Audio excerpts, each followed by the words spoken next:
And welcome to the Elf and Roy. You know what? Let's just say this. This is Extra Crispy podcast number 3. You know why I'm so excited, Roy White? Because it's episode 3? Well, and it's Super Bowl week, babe. This is it. I mean, this is we've actually made it to Super Bowl week with all this freaking pandemic and everything that's gone on the last year in our whole world and our country and people having issues and dying and sick and that. Sports has helped us get to where we want to go. It really has helped us get to where we want to go. It's helped us get through things. It's helped us move along, and it kind of keeps the train moving. I wasn't sure if we would get through a football season. I wasn't, especially when college football was having issues. I wasn't sure we'd get through the playoffs, but doggone it, we have a Super Bowl, and it's pretty freaking good. Shockingly, we made it. We did have a couple of hiccups during the season, games that have been canceled. And in fact, we've even had a couple of scares here during Super Bowl weekend for the teams that are involved. But somehow, some way, the NFL actually did put it together. And you know, as a naysayer, as an individual who did not think we would get through an entire season, I have to applaud the NFL for their efforts and what they were able to accomplish. And now, not only am I applauding them, but I'm thanking them for being able to get to this place because, like you said, I mean, we are desperate for a moment like this to just kind of take us away from what has become the new norm. Well, and it's so weird because, some people are like, oh my God, sports, it's just sports. No, it's not. I mean, sports has always been our getaway. For guys like you and me, and for many, many people all over the world, whether it's jogging or running or cycling or bowling or baseball or football or basketball, whatever it is that the sport might be, if you participate in it or if you just watch it, it's your getaway. It's you're sitting down and having a glass of wine. I'm gonna watch a game. You're having a cigar and smoking a cigarette. I'm playing ball. That's the getaway, and I think this is what people have needed during this pandemic is to have a little something because look, my mom, to a certain extent, she's not doing well and she's diabetic and she's kind of stuck in the home and she wants to just go do anything. And I'm like, you can't do anything. You can't go anywhere. You can't do anything. Even if you wanted to, there's nowhere to go. So sit back and relax and watch the damn ball game. Yeah, watch the game. And, of course, make sure you like the podcast. Check us out on all your podcasting platforms, Extra Crispy Pod. And, of course, follow us on Twitter. Elf is at IamElf. I am at RW3. And, of course, we are brought to you by our friends at Opulence Media Group. You can, of course, follow them as well at Opulence Media G and follow the pod on Twitter at Extra Crispy Pod because we're going to be laying out a few polls for you to get involved in, and we would love to get your interaction going forward on that front. I think it's great. We've first couple of weeks, we've just kind of been stretching out our hamstrings here. We appreciate a lot of the feedback that we've been getting. And look, any and all suggestions, good, bad, or indifferent, we'll take it.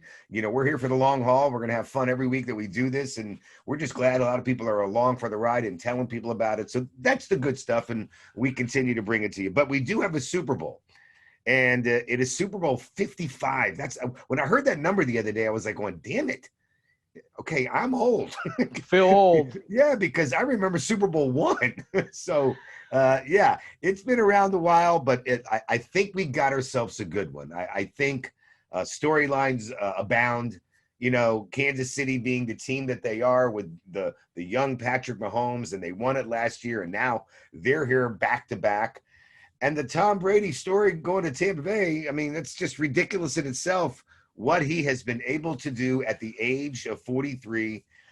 I Did don't you know. think he could do it? I can't compare it to anything. Did you honestly believe that he could go to another team in a COVID-shortened offseason, right, with no ability to work with wide receivers, with no understanding of a new coordinator and tendencies and an offensive strategy, right? He built an offensive plan one for almost 20 years, and now he finds himself in a completely different role. Did you think at the beginning of the season that he could honestly find himself here in the Super Bowl, Yeah. because I did not pick the Bucks to be in it. No, I didn't either. And I thought actually there was a couple times during the year where you saw that Arians and Brady weren't getting along a little. There was a little ruffling of the feathers and weren't seeing Gronkowski involved in it as much. And I'm going, okay, this may not fly. But you know what? They just kept going. And as the season moved along and as they made their way towards the end of the season, especially in the playoffs, I know Bruce Arians is the coach. And I heard, who said this the other day? This is Tom Brady's team. I mean, Tom Brady runs the show.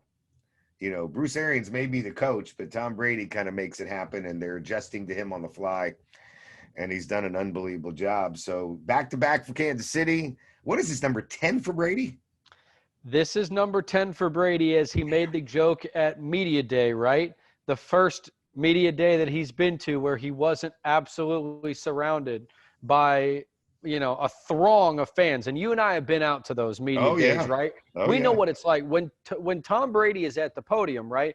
The camera angle you get is usually as close as anybody is going to get. But the likes of you and I are 40 10, people deep. 15, 20, 30 people deep. Yeah.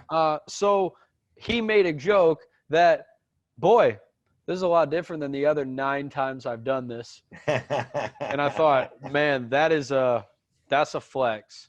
That's a putting it on the table and making you look at it and then look at him and then look at it again and then look at him and know what you're looking at. 10 times. Kinda looking at the game, granted, I mean, we're right here. I mean, the week is upon us. And, I started thinking to myself, okay, quarterbacks are the quarterbacks. I mean, each guy has his strengths, and I don't necessarily think one guy has weaknesses. I can't find any weaknesses in Mahomes. Well, hold on. You think Patrick Mahomes is the better quarterback? Absolutely. Okay, we both agree. Absolutely. I think the one weakness may be Brady's, footwork, foot speed may not be there. You pressure him, he's dead. You pressure Mahomes, you're actually in trouble. You might be dead. You know what I'm saying? You pressure Mahomes, it's like you almost don't want to pressure Mahomes because if he starts running, you're in trouble. You pressure Mahomes, it means you're leaving one of Travis Kelce or Tyreek Hill alone. Absolutely. Or one-on-one. And that is a situation that you probably do not want to find yourself in. Now, what was interesting is I think when the Packers took on Tampa Bay, even though it had already been a few weeks with this, Bakhtiari had been out for the Packers, their left tackle. And I got to give Tampa Bay credit, man. They came with a 4-man rush. They never blitzed very much at all. And they got to Rodgers 5 times. Sacked him 5 times, got to him a few more times. And I wouldn't have thought that was a big deal going into this game until their starting left tackle and a big bad son of a bitch, Eric Fisher, tears his Achilles, and he's out. Now, they were already banged up a little bit in the offensive line. So that's the one little nugget there that you're going to go, okay, I'm not worried about the enemy and Andy Reid coming up with some things and, see how much motion Kansas City does. And they start guys going left and they got guys going right and he throws it underhand, he throws it behind his back. They do 9 million things. I'm assuming they'll figure something out to chip the end that's coming in on the left side where Fisher's not there. But it is going to be interesting. I think the Tampa defensive front against whatever the Chiefs' offensive line is going to be very interesting how that plays out early. You're putting already, I think, where this game may be decided, right, is if Tampa, we talked about, you just said it, if you blitz Patrick Mahomes, you are probably putting yourself in a world of hurt. You're guaranteeing that one of Tyreek Hill, Mecole Hardman, or Travis Kelce are going to get one-on-one coverage. That's not even mentioning Sammy Watkins, who looks like he's going to be able to go during this. Guy from Coming to America, Sammy Watkins. Yeah, and he hasn't even been a factor. No, for the Chiefs not this at season all. At all. He's been hurt most of the time. But will all of that not matter? Will all those weapons not matter if the Bucs can generate significant pressure with their front four? And they have the horses to do it. And Ndamukong Suh in the middle of that line, along with the likes of J.R. Paul, they have the 4 horsemen to essentially maybe do the impossible. And if they do that, there's going to be a lot of people upset in the United States because, at least according to a poll out of Kansas City, not out of Kansas City, but a poll nationally, about 80% of America is rooting for the Chiefs to win this one. I think so. Yeah. I mean, and it's not. I don't know if there's the hate for Tom Brady. It's just what happens when you got somebody that wins all the time. You don't Okay, want to see him keep winning. if that is what happens to quarterbacks that just win all the time, and we think this is a potential of a mantle passing of some sorts, Yeah. if Patrick Mahomes were to win this game, do you think America could ever hate Patrick Mahomes the way that they do Tom Brady? I have a tough time believing that.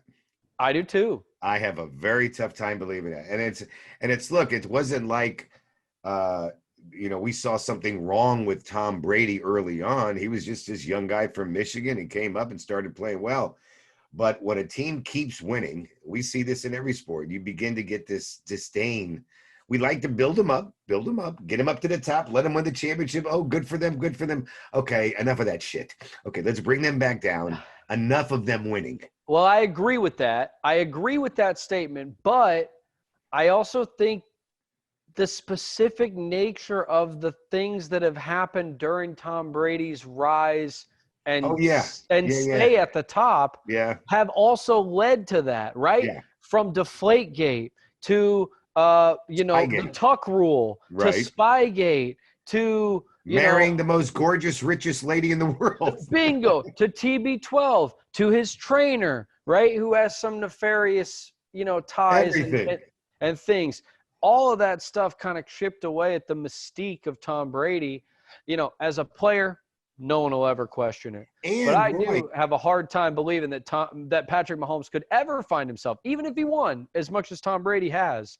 I have a hard time believing he could ever find himself in and that here's position. here's the other thing about Tom Brady. We are so pissed off that he's still doing this at a great so well at 43. It's pissing we're going, wait a minute. Look, he can't do this. There's no way he can do that. I've joked all along. You don't get better as you get older unless you take that little blue pill. Okay, I'm just saying. I mean, that's it. It's the only way you get better as you get older. The only other athlete at an older age that I remember doing something spectacular was George Foreman when he won the heavyweight championship at like 44, when he knocked out Michael Moore. And I was like going, wow, okay, that's pretty damn impressive. But other than that, Cheers. right, I can't think of anything. I mean, what he's doing is beyond. It's hard to believe what he's doing. But like I said, I'm still in the Kansas City. I like them. We'll make our pick coming up in a little bit as well. Real quickly, back to the game for a second. So we talked about what Tampa Bay's defense can possibly do to upset the apple cart. The one thing I've watched about Tampa Bay, and though the passing game for Brady and company hasn't been spectacular, Mike Evans has had his moments. Gronkowski has been kind of quiet. Cameron Braid has been the bigger guy, and the Godson has been, and I don't know if Antonio Brown's going to be healthy enough to play in the game or not. But the guy to They don't me, need him. They got Scotty Miller. yeah, Scotty Miller, the fastest little white guy out there. Yeah, he's The faster than guy to Tyreek. me has been Leonard Fournette, who has quietly said, hey, I can still run the football a little bit. And if you need 4 or 5 yards, let me run it. And I know Kansas City doesn't have a great rush defense. It's not that they need it, because they just say, what the hell, we'll just outscore you. We don't care. You score quick, we're going to score quicker. But I think Fournette, and I don't know if Ronald Jones is going to be playing as much, but I think if they run the ball, boy, that just sets up Brady's little play action game a little bit more. So I think that's going to be very key to watch. Leonard's been a huge part of their playoff offense. Right. It kind of makes you scratch your head as to why they didn't utilize him more during the regular season, because it wasn't exactly like an injury was holding him back. More so, Ronald Jones had, I guess, a grip on that position and wasn't letting go. But credit Fresh to Leonard legs, Fournette. baby. He's got fresh legs. Credit for Fournette Yeah. discarded from a 1-15 team Yeah. to find himself now playing and with a chance to be hoisting the Lombardi trophy at the end of the season. Now, I don't know necessarily what that says about him, what that says about the running back position in general, in terms of how guys may be able to find it in the right situations, right? Ronald Jones, at times this season, looked like a serviceable all-around running back, and Yeah. now can't get a sniff of the field. Right. I agree with the hot hand approach. It certainly worked for them. But do I see it deciding this game? I see it playing a factor. And it's certainly the type of thing, right, that takes the pressure off Brady, right? Right. Leonard Fournette runs for 120 yards, and now all of a sudden Tom Brady can throw for 230 and win another Super Bowl. Patrick Mahomes on the other side throws for 350, but his running game can't get going, and he winds up losing the football game. Could I see that scenario playing out? It's Tom Brady, so you're damn right I could. Well, Absolutely could I see that playing in his favor. I will say this, and he got away with it against the Packers. But if Tom Brady throws 3 interceptions against Kansas City, they're not going to go 3 and out with a punt. Kansas City is going to take that ball right down the field and do some damage. Unless, again, this front four that's been playing fantastic for Tampa Bay against New Orleans, they stopped Drew Brees in his tracks, right? And then, not that they stopped Aaron Rodgers, but when they had to, They did. when they turned the ball over and Green Bay got it deep and they shut them down, man. They said, nope, not only did they get to them and they pressured them, they sacked them, they picked them off. They had 2 sacks, and they allowed -5 yards over those 2 drives where Green Bay had a chance to, if they would have driven down the field, had a chance to take the lead. Right. And Shaquille Barrett and the defense absolutely stuffed them. So could they come up with that type of play? Absolutely. And against a makeshift patchwork Kansas City offensive line, it'll be the biggest matchup to watch as much as we'll be watching, right? The Honey Badger against a Mike Evans or a Chris Godwin. Yeah. As much as we'll be watching is Ford Hill going to be healthy? It looks like he still may be a game-time decision. Okay, because I would imagine there's enough Toradol in that locker room to get him shot up and ready to go, right? Taped up. You can sew it back together after the game. There you whatever go. it is. There you go. I'm sure there's enough painkillers for him to be able to participate in this football game on Sunday. Well, Super Bowl 55, Tampa Bay, Kansas City, Buccaneers, the first team to play in a home stadium. Good for them, but they're actually the visiting team in their home stadium. So again, and what about this? So a team gets to play in their home field, right? We get the first ever home field advantage for a Super Bowl, and they don't get to activate their home field advantage when they score touchdowns. They don't get to fire off their cannons when they score touchdowns, Elf? They don't? No. Well, that's an outrage. Isn't that ridiculous? Yes. That's horseshit. Isn't that horseshit? Yes. I totally agree. You should be able to fire off those damn cannons. It's the Super Bowl. I mean, you should have freaking balloons flying everywhere. Whatever the hell you can do. In fact, I wouldn't mind if they took, a row of these 30,000 cardboard fans that they're going to have in the stands, right? Because they're only allowing 25,000 normals. Line them up. Mow them down. Firing line, baby.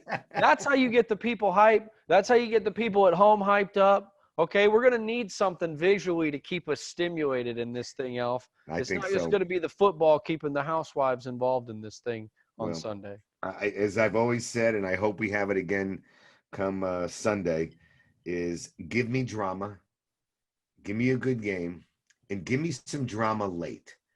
I don't want a blowout. I just want drama. I want fourth quarter late, a drive that has to dictate something. That's all you can ask. And I'm good because I don't necessarily have a dog in the fight. We'll make our picks shortly, but we got it coming. All right, we have our homework assignment we'll get to in a little bit, and basically is we are picking all time, dead or alive, however you want to do it, who's going to sing the national anthem, who's going to be the halftime entertainment, who's going to be the pre- and post-game studio shows, and who is going to be your broadcast booth, your play-by-play and color analyst. We got that coming up.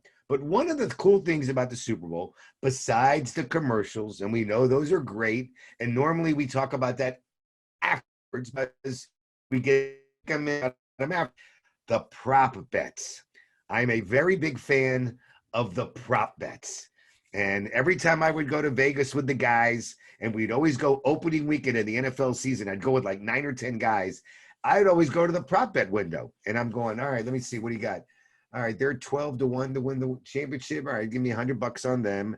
And I remember I was doing it one year. I'll never forget this. And I was just laying out the Benjamin Franklins, right? I was taking all my teams I wanted, and the guy goes, "Oh, well, here you got $200 left over. You missed one." I said, "Oh, well, okay. Give me Denver at 40-1." I gave him the $200. It was actually an article written in the Dallas Morning News by Kevin Sherrington. I still have it. I won. The Broncos won the Super Bowl, and I Elway. won the money. And what was the coolest part about it is you mail that back in a nice envelope to them, first class, and then they send you back the check. That was Yes, sir. delicious. Yes, sir. Well, you and I need to get involved in maybe We the will. I have a Westgate. good friend that is in Vegas right now. So if you and I need to place a few M&Ms before Sunday, we can do that. And he Well, will hey, send me an updated sheet with all the odds. sounds like a special draft show we need to prepare for as well Okay, we'll do there that. on the strip. Absolutely. We, So we speaking got of a lot of stuff. prop bets, Elf, I've got Okay. some fun ones Okay, for good. you. I like this. Okay, so we'll first start with not necessarily the game itself, right? I like the non-game prop Yeah. bets. So, which will be said first? The word pandemic or the word COVID? Pandemic plus 300. For those that aren't familiar, that means you bet 100, you win 300. For COVID, it's minus 500. That means you bet 500 to win 100. Elf, I kind of think this is a layup. I know it's very heavy, but I don't feel like you can say pandemic without I, COVID-19 in I front of it. agree. And the funny thing is, that's the right way to bet it, is because they're going to say COVID first, Mhm. but I want to put money on pandemic. Right? It's juicy. They Don't you know how want to to do get it? you. It's like I know they're going to say COVID. I know they are, but damn it, this is like the stock market the latest 2 weeks. I'm going to go pandemic. But where's the value, right? Where's the value in having to put $1,000 down to win Right? 200? So we'll stay away from that one because I agree. I think COVID's the one that comes out. But maybe, right? You always wonder if these announcers ever read these beforehand because there's no way they don't go into the game having read some of this stuff before. Oh, and if you don't think they got a guy, Eddie DiBiase in Las Vegas, going, Eddie, listen, in the second quarter, I'm going to say this. All right, you make sure you put $7 million down about an hour beforehand. Split it up between 20s, 50s, and 100. It seems like it'd be a slam dunk, Elf. Oh, Okay, I this one's a good one. This one I okay. think is going to have some debate. The color of the liquid poured on the winning coach. Oh, the The Gatorade. favorite is what? Is it orange? It is orange, plus 125. The next in line, red or pink at plus 300. Yellow, green, and lime at plus 400. I don't know the difference between green and lime. Purple at plus 600. Clear at plus 600. And blue at plus 700. Got a feel. I just, it's funny. It's just, I think orange just seems to be the one that I remember seeing being poured on people. I just always remember seeing orange being poured. I don't remember seeing purple or blue or green very often. I think it's a classic flavor because orange flavor is easily identifiable for everybody. Right. But I think I want to go red because if the Chiefs or the Bucks win, right? Oh, it blends in with the jersey. It blends in with the jersey. It is their primary color for both teams. I wonder if someone in the background, right, a team trainer, is going to, keep that alive. Because again, the other part is fruit punch. Are you the best for all flavored drinks? right? Fruit punch. Yeah. We Oh, agree? that's true. Yeah, yeah, yeah, Is that yeah, yeah. not the is that not the Yeah, I number? think Maybe red not the is, number yeah. one seed, but the I number one most yeah, produced. So I I think think the so. value there is at plus 300. Take the red. I'm gonna go Score. red. I'm gonna Go go against red. the orange. Yeah, I'm going red. All right. So another color prop bet as we're doing prop bets here on the Super Bowl. The primary color of Patrick Mahomes' headband: red Oh, minus wow. 400, black plus 210, gray or white plus 600. Does he, I don't think I've You, seen him with a yellow. For some you reason, find some value. Yellow's not an option. not an option. Okay, I so what, suppose what is maybe it they again? threw an other in there for like plus 1,000. I'm thinking white. Clean look. Yeah, I'm think he's going white. I put ten He's gone white dollars down before, on some white. He has. He's going white now. He's he's going Where's white my as rim we shot? speak. Boom, boom. He's gone white and he ain't never going back. How many times will Bill Belichick be mentioned? Oh, More than once um, is minus 175. Less than once is plus 135. So more than once is the favorite. Bet 175 to win 100. Less than once, bet 100 to win 135. and it is Nance and Romo, right? It is Nance and Okay, Romo. it is Nance and Romo. Well, I tend to think you might not hear his name mentioned as much as you think. So I'm going to go. What was it?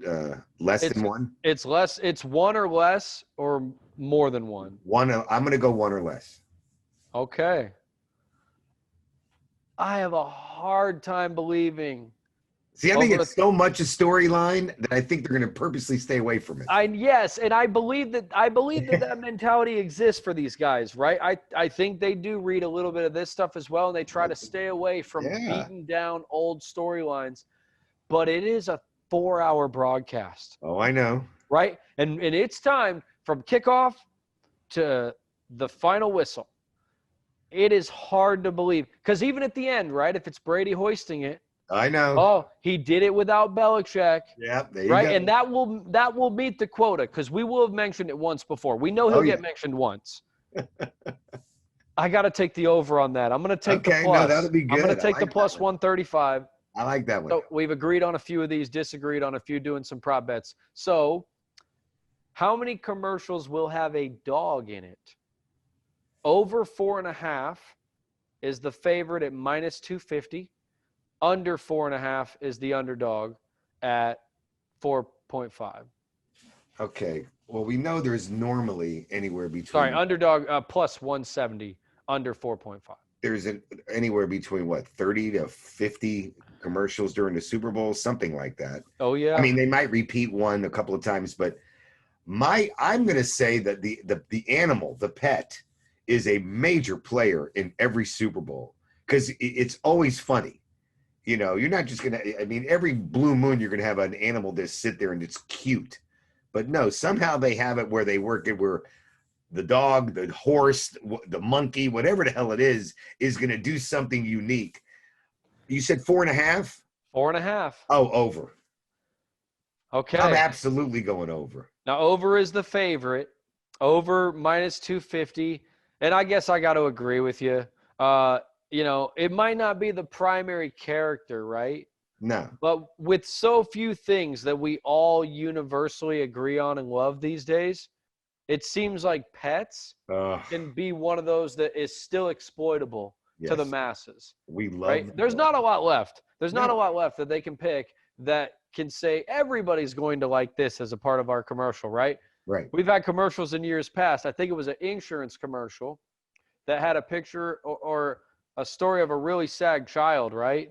Or a really like tragic accident taking place, and they got roasted right after the Super Bowl. I want to say it was State Farm or it was some insurance Maybe company. something like that. That Yeah, was like, imagine if this kid was dead, I know.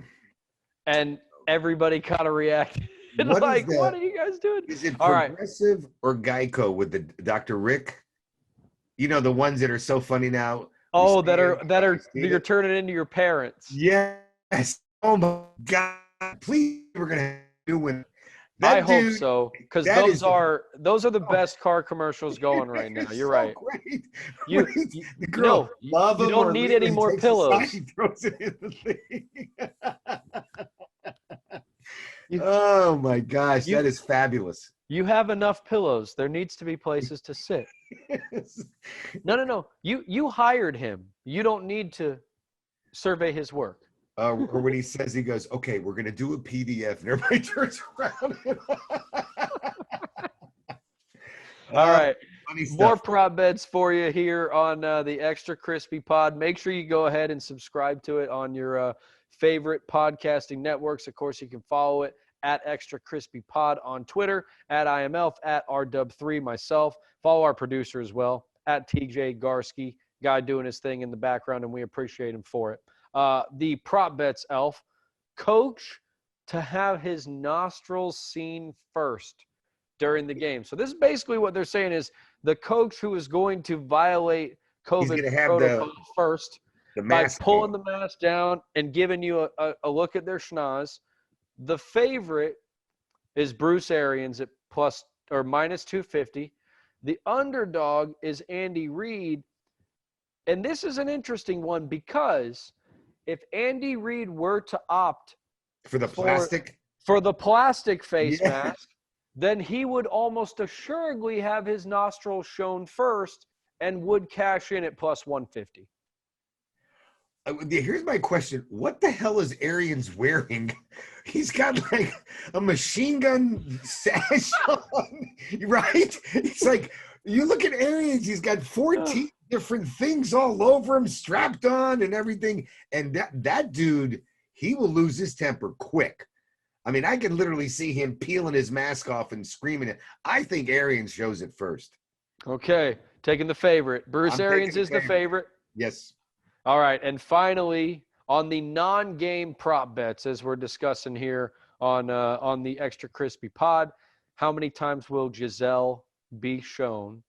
Over 1.5, minus 250, under 1.5, plus 170. So they're expecting to show her twice, at least. Okay. I'm going to say, I would say the number is 2, but I'm going to make a side wager here. I bet you they show Patrick Mahomes' wife more than her. I bet you see Patrick Mahomes' wife more than you see Brady's wife. I think you're right about that. And I actually think I think they're going to give her one look. I think she's going to get one look. And You even though talking I about don't want to play, Giselle? yeah, I think she's going to get Yeah. one look. And even though I don't want to play spoiler with our predictions, we got MVP picks coming up, of course. But I think there's only going to be reason to look at her one time. There won't be a reason to look at her a second. I got you.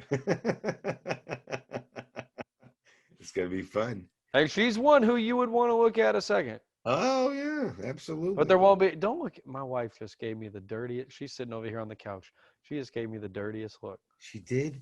Yeah, she's wearing headphones, Tell her I said watching hi. television, like not making any noise, right? Pretending she can't hear me at all. I tried to speak to her for 5 minutes before we started the pod. Okay, she pretended she couldn't hear me one bit. She heard that line about Giselle that I might want to look at her twice. Just say, I love I'm you. I'm sleeping on the couch tonight. There you go. All right. Well, we've all been there. So, Elf, Uh-huh. onto the game itself. When Yes, sir. all is said and done, when the confetti is falling, the team holding the Lombardi Trophy will be who? I haven't had to think about it too much. You know, you kind of go back and forth, and like we did, we kind of deciphered everything. And if this happens, and if that happens, and then I have to think to myself, who's the better football team? And it's easy. Kansas City's the better football team. Who's the better quarterback? Pat Mahomes is the better quarterback. Who's got the better wide receiving crew and tight end? Kansas City's got the better wide receiver and tight end. And defense is the only thing that I think, only because the way that Tampa Bay's been playing lately, that they can kind of even things up. But all that being said, I think it'll be a good game. I don't know how close it is going to be when I hope for drama, but I love Kansas City in the game. I think 34 to maybe 34-24. Oh, I hate that I'm about to do this because every fiber of my being agrees with all that you have said. Every fiber of it. But every time I have felt that way against Tom Brady, Oh, he bites you in the ass. he has stuck it in me Yes, and me all too. of us, He right? kills me. I go against him and I get screwed every time. Every time I pick against the man, and this is a game that if they played 10 times, Kansas City probably wins 8. Yeah. But is there something about Tom Brady's experience in this game, right? Is there something about his leadership qualities? Is there something about the combination of Bruce Arians and the guy who hasn't really gotten a lot of credit in that offense, but really probably should, for the fact that he's orchestrated back-to-back offensive years that were historic, from Jameis Winston to now a 40-plus-year-old Tom Brady, and Byron Leftwich, the offensive Yeah. coordinator Yeah. Yeah. for the Tampa Actually, Bay Buccaneers. done a He better needs job as a coach than he did as a player. he has done, Yeah. and he's given Tom Brady enough options, enough weaponry, enough kind of misdirection. The play action is working, as you kind of mentioned earlier. There's enough here. There's enough here, and there's enough of an advantage on the defensive side of the ball to make me think that Tom Brady could actually do it. So I know I just made a joke. There'll be no reason to show Giselle Bundchen a second time. But damn it, like I can't shake this feeling that Tom Brady is going to find a way to win this football game, Elf. I cannot shake it. Mm. And I think they wind up winning the game 30-28. I think it's one of those where he drives them down for the game-winning field goal. They're trailing 28-27, and he has the ball in his hands, and that would be all Tom Brady would need. If I told you that Tom Brady would be trailing in the game, but he had the ball on the final drive, who would you pick to win the football game? It's fun. It's funny. As you were saying that, I always do this when I pick games. I think to myself, all right, here's my score. How do I think it's going to end? And I said, 34-24. And what I see is it's 27-24. Chiefs are winning. And Brady has the ball. And Brady goes back to pass, and it's picked off by the honey badger. And he takes off down the sidelines and he runs it in for a touchdown And to that's put the the ceiling. icing on the cake. 34-24, and they're doing the hutchki butchki dance in the end zone. Um, We're in the same headspace then, right? right? Brady has the ball Yeah, down by a score to yeah. end the game. I hate to admit, there's a part of me, and it's not the smart bet. It's not the bet that I would make with my heart. But there's just something that I can't shake, Elf. So I am actually picking the Bucks to win. I Okay, am that's picking the good. Bucks to win 30-28. And because the Buccaneers will win the football game, that means that the guy quarterbacking the team in all likelihood is going to win the MVP. And so, Tom Brady, come on down. You've won an MVP. Will you ride off into the sunset? And that's a question I don't know if we'll get the answer to right away. I mean, I have KC winning. It's you almost think you almost have to pick Patrick Mahomes as the MVP, but something is just barking in my brain, going, it's going to be Travis Kelce or Tyreek Hill. It's going to be Kelce has had 100 yards receiving in like 10 games in a row. Every single game, Yeah, the I guy mean, is unstoppable. yeah, I just have a funny feeling. I mean, like I don't care who wins it, but if I have to pick somebody, I'll take Kels. I mean, but granted, if he's caught 3 touchdowns and Mahomes threw him 3, guess what? Mahomes is getting it. So, Yeah. but look, I like just give us greatness. Give us some fun, give us some excitement, give us a great game, and hell, we all can't wait till Sunday, man. It's gonna be fun. It is going to be fun. Now, to roll the clock back, though, just a bit, Yes. because obviously we're looking forward to the game weekend. news story breaking that was as big from an NFL standpoint as the news we got earlier this week about the movement of Matthew Stafford, Jared Goff, and the trade that took place between the LA Rams and the Detroit Lions? It was, I mean, I literally on Twitter, I put holy S. I think that stands for shit. And because I was like, oh my God. Because we had heard the Stafford just like days before, week before that he wants out, he's going to be traded. And Sure. everybody's like going, okay, wow, he could be Carolina, he could be Washington, he could go to San Francisco, he could go to Indianapolis. I mean, there was 9 million teams he could go to. And for whatever reason, even though we all knew, and you and I had talked about the whole thing with Goff not getting the confidence of his coach and the ownership of the GM, Yeah. that you didn't think they were going to do anything like that. And they pull off this humdinger of a trade. So look, the Rams get a young 33-year-old Matthew Stafford who is a hell of a That player. does sound, it's crazy that to say, you say a young 33-year-old. I agree with that. Yeah, 33 because is young in the NFL these days. He's got 2 contracts left at least. yeah. And then, look, so the Rams got themselves a wonderful quarterback. And they're already very close to winning again. I mean, they're right there. Yeah. In terms of the Lions, who have been miserable forever, they're loading up a truck with draft picks and Jared Goff. But here's a little nugget. Jared Goff is 42-27 as a Ram, and he took them to the Super Bowl. Think about that for a second.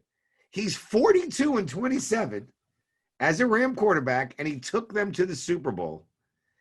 Is Detroit getting a better deal than we think? No, Okay. they're not. Okay. They're not, because I get it, right? QB wins is a statistic, and it is one that on occasion we can look at and draw conclusions from. In this scenario, though, I would be remiss if I didn't remind you that every one of those wins included him having the best defensive player on the planet 100%. on the other side of the football. 100%. Right? On the other side of his team. And in a lot of cases, especially in the past couple of years, he had arguably one of the best defensive backs defending his football team in Jalen Ramsey. And so I mean, it's a fair question to ask, right? Could Jared Goff and the haul that the Lions got for him actually wind up being a better play for them? Well, yeah, long term, it probably is the better play for them because they got assets. But are the Rams more than willing to do what they did, right? Give up a 4th straight first-round pick. They do it every damn year. Yeah, they're never going to pick in the first round again. They don't care. Right. Because, and I have to agree, that's now a football team that's probably the favorite in their division. I think so. Yeah, I think San Francisco's taken a step back. I think Seattle, unless they add San Francisco might take a step. San Francisco might take a step into the abyss. Yeah. Right. They're about to be the cellar dwellers of that division. Right. Arizona's on the come. Right. We like what Kyler Murray can do, but he had his hiccups as well. Right. He's not as established as Matthew Stafford, and certainly doesn't have the I don't want to say pedigree, because Sean McVay doesn't have a significantly more distinctive pedigree than Cliff Kingsbury. But he has at least gotten to some of those levels that Cliff Kingsbury is still hoping to get to. And then, you look at Seattle, it's the Fighting Russells, right? It's the Fighting Russells and DKs and not much else. How long can they survive competing? He's gonna need some help when they don't have a defense. Yeah, he took a step back, and it was just because he was having to try to do so much for Seattle. But look, unbelievable trade, like you said. It was huge. It was a blockbuster. It set the world on fire. It made everybody think about, okay, now what's going to happen with Deshaun Watson? What's going to happen with Carson Wentz? What could he get? With everybody. What could Deshaun get? Oh, are you kidding? I mean, teams are lining up their Brinks trucks. What do we need to send? But here's my question. You're Houston. I don't know what they could send me if I'm Houston would make me happy. I'm getting rid of maybe one of the best quarterbacks in the league. And it's like, give me a turn. I'm going to because I'm going to be bad for a couple years. Then I got to pray I get better. Then I got to pray I get the right guys on my, you know what I'm saying? I don't think Houston's in a good spot right now. Well, they're Unless not. they hang on to him, which they have the rights to. They're between a rock and a hard place. Now, I think we kind of mentioned on the first pod that this wasn't the NBA, right? That you Right. can't facilitate, you can't get yourself out of Dodge Right. the way you can orchestrate that in the NBA.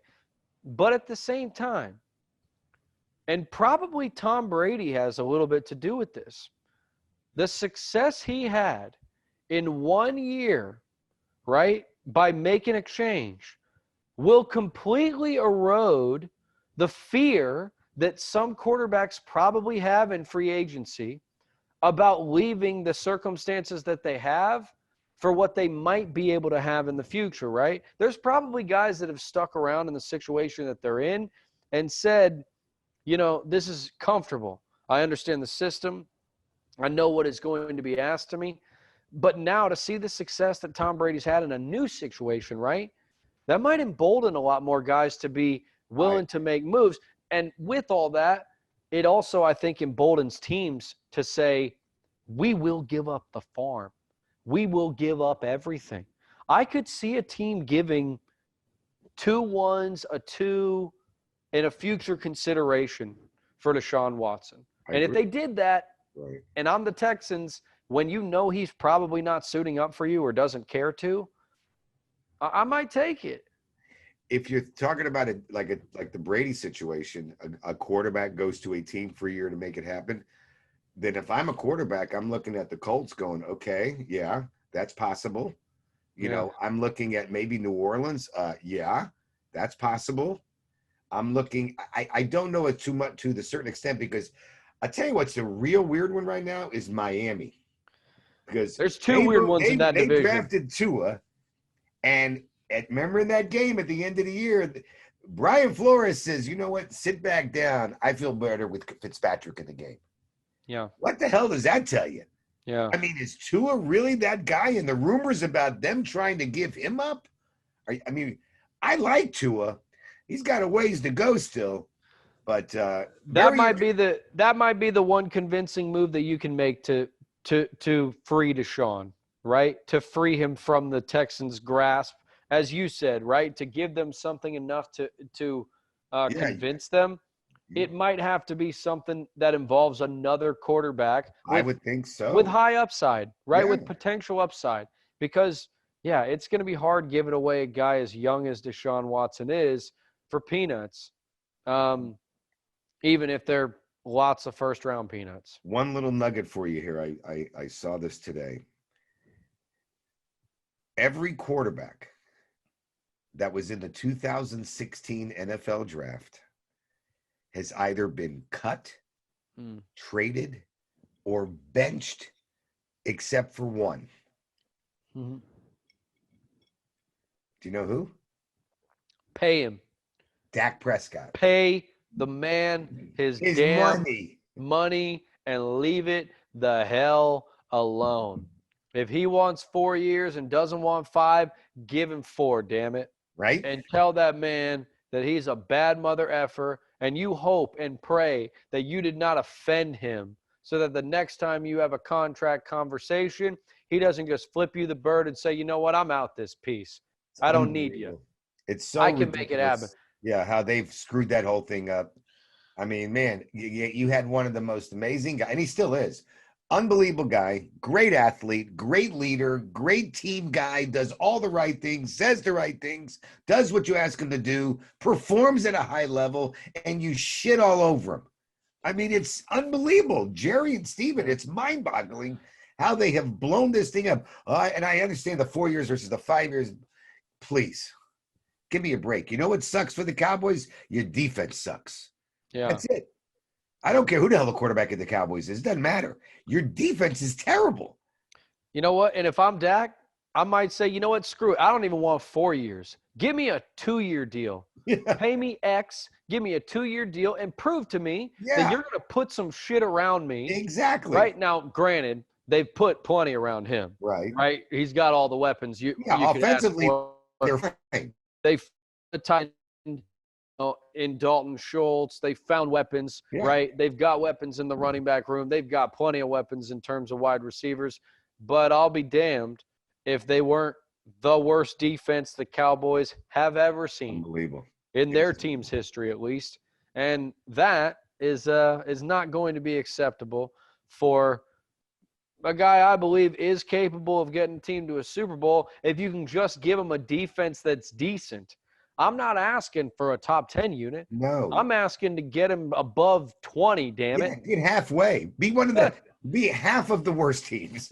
Yeah, beat half of them, for God's sakes, Oh please. my goodness gracious. All right. Obviously, Mark Elfenbein and Roy White. We're having a great time as always. Extra Crispy podcast number 3. He's got his Mhm. brown. Yeah. I've got my black. Cheers to His you. brown, mine is white, but it doesn't matter. We have it all. Enjoy. So we wish everybody's doing well. Super Bowl, of course, 55 coming up Sunday, Tampa Bay, Kansas City. I took Kansas City 34-24. Kels getting the MVP. Roy White thinks it's going to be Mr. Brady and company. I forgot what the score was, but you got Brady getting. I hate it. 30-28, Elf, driving That's for it, the 30, final 28, field goal, right. kicking to win it. And we had a little fun in terms of a homework assignment, and we thought we'd kind of bring it to you today. And it's something that you can play at home. All right, it's only $5.55, and just donate it to a charity, whatever. So we've all watched the Super Bowl our whole lives for the most part, and one of the things that they always talk about is halftime show. Who's going to sing the national anthem? And now the pregame shows are 9.5 hours, right? Yeah, it just started, Elf. I don't know if you know, but Just they were on this morning. yeah, it's a never-ending situation. So that being said, Roy and I are gonna have some fun. We do not know each other's answers. So the first one is for the national anthem at Super Bowl 55. If you could choose anybody, dead or alive, to sing the Yeah. national anthem, who would you like? And I know why you emphasize dead. So I'm actually going to ask you first Okay, who you would select I because we may be going the same direction. okay. So I had one person that I was gonna pick. Actually, they're both dead. But the one that I had, I'm putting her to the side, and I'm gonna let him come sing the national anthem. Do you know who him is? No. Oh, if I No. had, oh, beautiful for space. When you start doing the head, I already know. Ray Charles. Okay. I Yes, want Ray sir. Charles to sing the national anthem. That's good. That's good, Jamie Foxx. I like you getting into it there. And I would have, had I My other thought one was more, Whitney Houston. of course, Yeah, Whitney's the classic. Now, right. I was expecting you to say Whitney. So I didn't want to go Whitney, even though, I am more of on the anthem side of it, right? Uh-huh. I like a little bit. I like a little bit of flair. I like a little vibrato, right? But Right. I don't want you to totally make it your own, right? I mean, yeah, it's a fine line, right? Right. Make it your own a little bit, right? But don't go too crazy on it, right? Because it's not something you wrote. It's not your own original piece. Right. Okay? It's a piece that we all recognize and we all enjoy, I think, being sung the way that it is traditionally sung. Having Right. said that, the voice of our generation, right? Or at least the female voice of our generation, my generation, Elf, Bay, Bay once, Beyonce. I know she's had a bad rendition in the past, right? I think the mics, the vocals maybe picked up on her missing a few notes, but when she's on, Oh, she's she can on. sing, man. And when she did it for the Super Bowl, she was electric. So Yeah, give me Bay once, and I'll I like trust that. her to I make like sure that. it's a Okay, rocking so one we got our again. national anthem. Halftime show. You can go almost anywhere here. And the hard part for me is I have to keep in mind that even though it's my choice, it has to be somebody that everybody can enjoy. If it's just somebody that I'm going to enjoy, Mm-hmm. so I had to take that into consideration. Wanted the beat.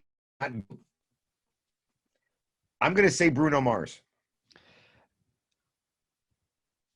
And I totally agree with you from a overall likability standpoint.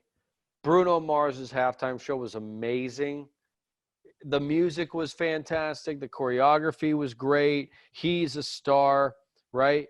But there's an aspect of visual that I would really like, that I expect from my halftime shows. In fact, like, I don't really even care about the music, because if I wanted to hear the music, I could go listen to the music, pull it up on Spotify, pull it up on my, You are the and show. when I'm not listening to the extra crispy pod, of course, Right.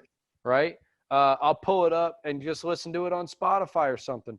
But what I want is like some incredible visual effect, right? ZZ Top stage, right? I don't care about ZZ Top, but their stage was awesome, right? Lady Gaga, maybe not a lot of people loved it, but it was so freaky that I was into it. And in that light, there's a band by the name of the Flaming Lips, and their music is not The who?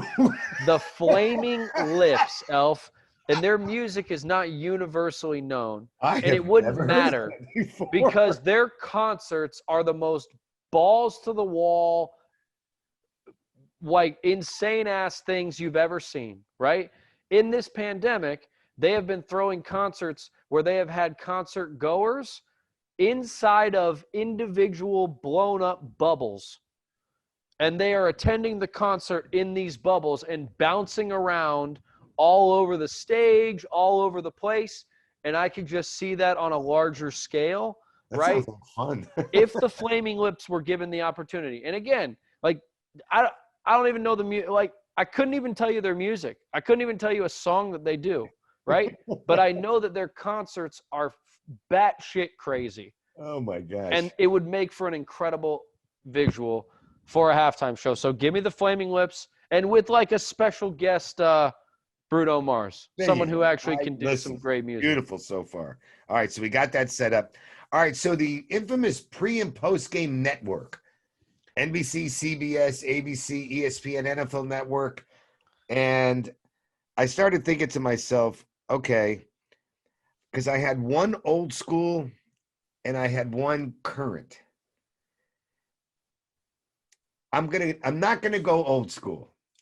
And the old school would have been Brent Musburger, Irv Cross, Phyllis George, and Jimmy the Greek. That was my first choice, but I said, nah, I'm gonna go with current. Kurt Menefee, Howie, Terry, Jimmy Johnson, and Michael Strahan.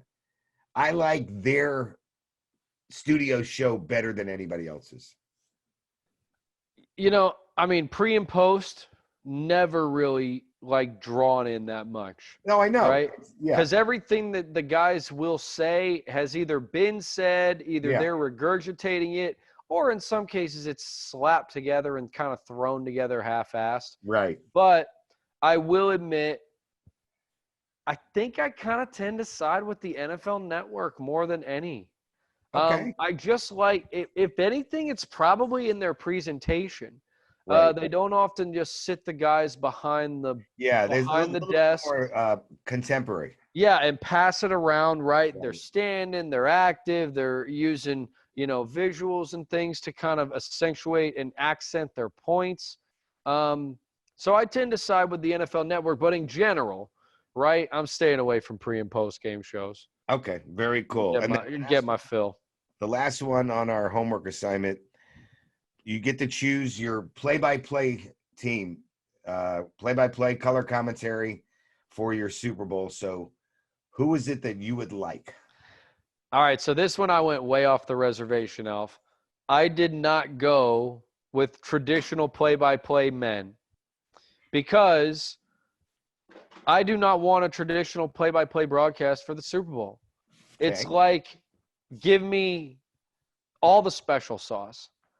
And if I could, I think I would pair an amazing storyteller in Morgan Freeman with an incredible over-the-top sports personality in Pat McAfee. Oh wow. You would have He takes the ball, left-hand side of the field. He's running down the pitch. And it looks like he's got into the end zone. Oh, I can't believe he did that, Morgan. Look at what he just did there. We're getting so excited. I'm hyped. I'm blowing things up. I'm Pat McAfee. And that's a terrible Pat McAfee impression. But if you are a fan, you know exactly what I'm talking about, the type of energy he brings. No, he's there. Actually, both are very good. Like, give me more of the I don't want to, call it the Nickelodeon broadcast, but it's the Super Bowl, man. I don't need almost I'd take a guest starring team, like a cameo team in the Super Bowl, and I would accept it. You could have Dennis Miller back in the booth. Okay, let's not go that far. Let's not go that far. I wrote down Who you three got? things, but I chose one. I first wrote down Summerall and Madden because I thought they were just unbelievable when they were unbelievable. And they had a perfect, one was straightforward in Summerall and Madden was a boom, And then I wrote down Buck and Aikman, and I just think Buck and Aikman are terrific at what they do. Great chemistry. But if I was going to choose who I wanted, give me Howard Cosell, Dandy Don Meredith, and Frank Gifford. Right there. Give me Gifford, Meredith, and Cosell one more time. And as Billy Crystal was doing his imitation once, he said on Monday Night Football, Frank Gifford was doing the play-by-play, and Billy White Shoes Johnson just ran a kickoff back 98 yards. And Gifford said, he goes, Billy White Shoes, 98 yards on the kickoff return for a touchdown. And Howard Cosell goes, by the way, Frank, Billy loves strawberry ice cream. And Don Meredith goes, well, thank you, Howard. I mean, but Cosell would just come in with just some obscure, by the way, he ties his shoes with his left hand only. I hear those three were great. I wish I would have gotten to experience them for myself. Roy, I can't explain to you what it was like when there was halftime highlights and Cosell did them, because there was no such thing as cable TV. And as a football fan, you never saw highlights of any other game other than your team, ever. And so when they would show the halftime highlights and Cosell would do them, it was just so, you were so mesmerized by, oh my God, I'm seeing highlights of another game. And Cosell's doing it. There he is, number 12, Bob Greasy. And there, number 42, Paul Warfield, touchdown Dolphins. They won the game. And he would just do his thing. Oh my gosh, that would have been fun. All right, good job on the homework assignment, but you gave me your play-by-play, McAfee and Morgan Freeman. I gave you Morgan Freeman and McAfee, baby. The dream team. Put them together in the booth. I like that. That is a good thing. All right, finally, I guess we have to get to our bare-ass moments. Hey, a lot of people showing their bare ass this week, Elf. We got some bare ass nominees without question. And, of course, the bare ass moment of the week. If you have submissions for the bare ass moment of the week, by all means, please hit me up at RW3 at IMELF on Twitter, or you can hit us up on the Extra Crispy Pod page at Extra Crispy Pod and get your nominees in. We'd love to hear from you. So we got a trio of them, Elf, and actually I think we have a special nominee as well that you are going to bring to the table. But first, let us start with a couple of employers in Major League Baseball, specifically the New York Mets and the Los Angeles Angels of Anaheim. Now, is it worse that the Mets tried to hire a creeper in Jared Porter as their general manager, a man who had been accused by multiple women of, during his time in Chicago, making unwelcomed advances and generally being that creepy dude that no one wants around at parties? Or are they more at fault for having employed a manager who during his time there did that exact same thing and is now being employed by the Los Angeles Angels of Anaheim in Mickey Callaway, former Mets manager, and now, well, I say now, he has since been suspended, pitching coach of the Angels. You know what I don't get? our society technology is so You're advanced. not sending D pics, Elf? Is that what you're saying? I'm just You've never sent a wondering. D pic. No, God, no, Me never. But I mean, I just neither. don't Me understand. neither. What I don't understand is that do they not think that what they're sending that somebody else might get it and can? I mean, are you that stupid? Brett Favre taught us that 20 years ago, Elf. Yes. I Right? I mean, mean, I know it wasn't 20 years ago, but it feels like that long. That is a lesson oh my that God. we should have known from the beginning of time. As long as this technology has been around, there should be the knowledge amongst men that says, do not send your junk via this Yes. technology or it's going to get out. Uh, yeah, it's And going not to the way get you out. want it to, not the way you had intended when That's you took exactly that right. picture. That's it. Well, So both we got, guys are idiots. Okay. I so mean, Mets and Porter Angels, and what's his face? Two dinglings. I mean, two Mickey schmucks. Callaway, Elf. Mickey Unbelievable. Callaway. Nicky Callaway. All Go right, away, so we Mickey got Callaway. the Mets and the Angels, bare ass nominees of the week. Coming in also as a nominee, Elf, aptly dubbed Courtside Karen.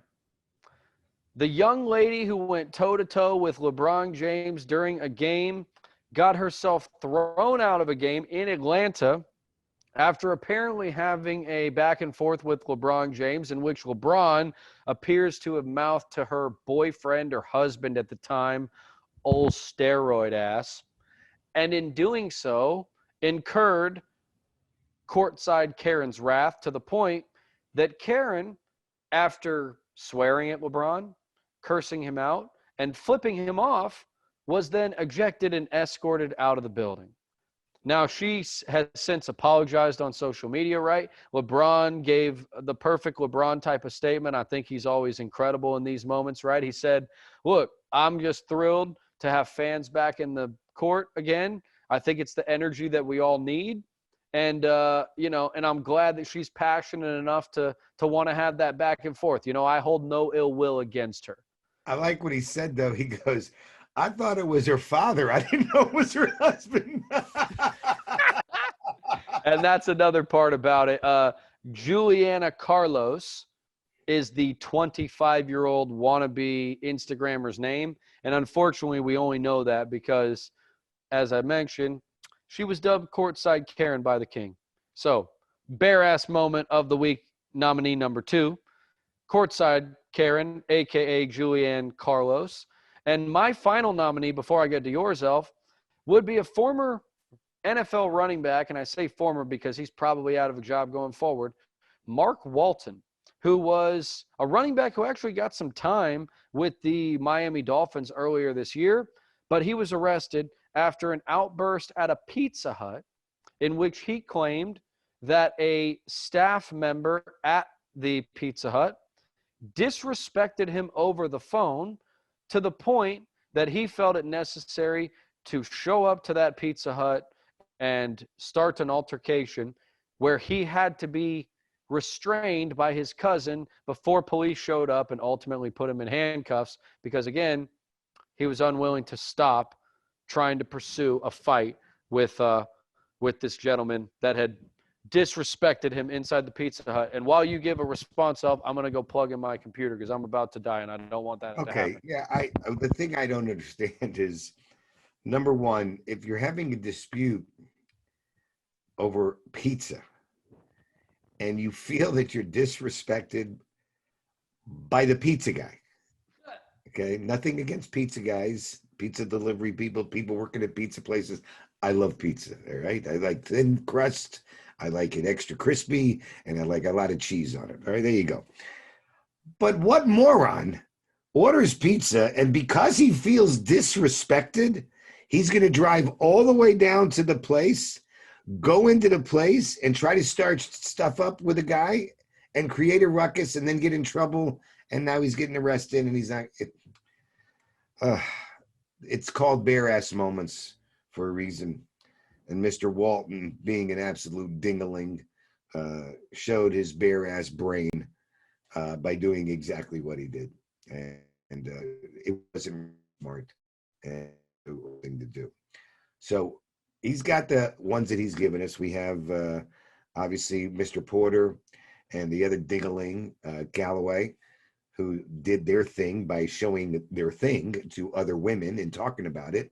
So both of those guys are schmucks.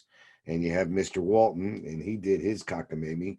And then you got the lady, Susie Wannabe, at the Atlanta Hawks courtside, talking smack to LeBron James. And then the one that I found that I thought was interesting was, and the question was, who's the bigger villain now, or the bigger ass, since this is bare ass moments on the PGA Tour? Is it Patrick Reed or is it Bryson DeChambeau? Now, both are terrific golfers. And Bryson DeChambeau took the world by storm by becoming this big, strong, bulky golfer and won himself a tournament. And then I guess just got kind of cocky and just has this way about him that nobody seems to like Bryson DeChambeau. And so they aloof. I don't know what kind of other words you want to give him. But Patrick Reed is a guy that is also a very talented golfer. And for whatever reason, he's a schmuck on nobody likes Patrick Reed, right? Whether he's playing with this guy, that guy. We saw the thing with Rory McIlroy when the two of them in the Davis Cup, when they went at it with each other and pointing at each other and talking smack back and forth. And then he's in a golf tournament the other day, and he decides to move the ball without the main guy there telling him what he's allowed to do. He didn't follow the rules, is what I'm telling you. And so Patrick Reed, who again is part of one of the bare ass moments of the week nominees, he might get it for the rest of his life because he's just been a douchebag, and he continues to be a douchebag. Hey there, Roy White.